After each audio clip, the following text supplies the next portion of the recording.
சங்கீதம் 17. கர்த்தாவே, நியாயத்தை கேட்டருளும், என் கூப்பிடுதலை கவனியும். கபடமில்லாத உதடுகளினின்று பிறக்கும் என் விண்ணப்பத்திற்கு செவிகொடும்.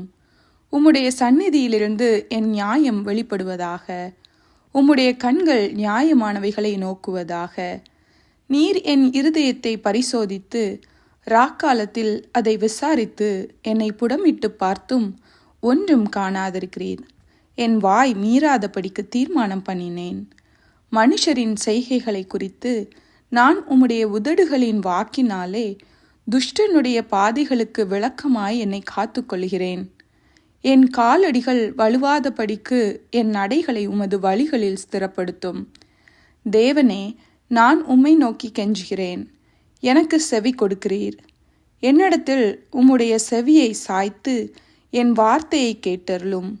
உம்மை நம்புகிறவர்களை அவர்களுக்கு விரோதமாய் எழும்புகிறவர்களினின்று உமது வலது கரத்தினால் தப்புவித்து இரட்சிக்கிறவரே, உம்முடைய அதிசயமான கிருபையை விளங்க பண்ணும். கண்மணியைப் போல என்னை காத்தருளும்.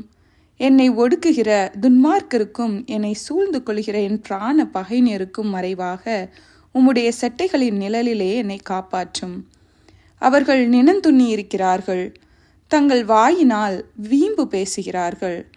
நாங்கள் செல்லும் பாதைகளில் இப்பொழுது எங்களை வளைந்து கொண்டார்கள். எங்களை தரையிலே தள்ளும்படி அவர்கள் கண்கள் எங்களை நோக்கி கொண்டிருக்கிறது.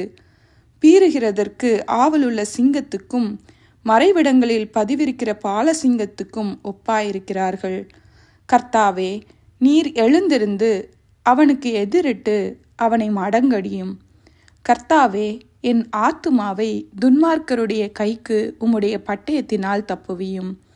மனுஷருடைய கைக்கும் இம்மையில் தங்கள் பங்கை பெற்றிருக்கிற உலக மக்களின் கைக்கும் உம்முடைய கரத்தினால் என்னை தப்புவியும்.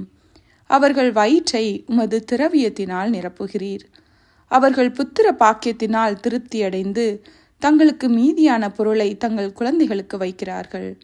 நானோ நீதியில் உம்முடைய முகத்தை தரிசிப்பேன். நான் விழிக்கும்போது உமது சாயலால் திருப்தியாவேன்.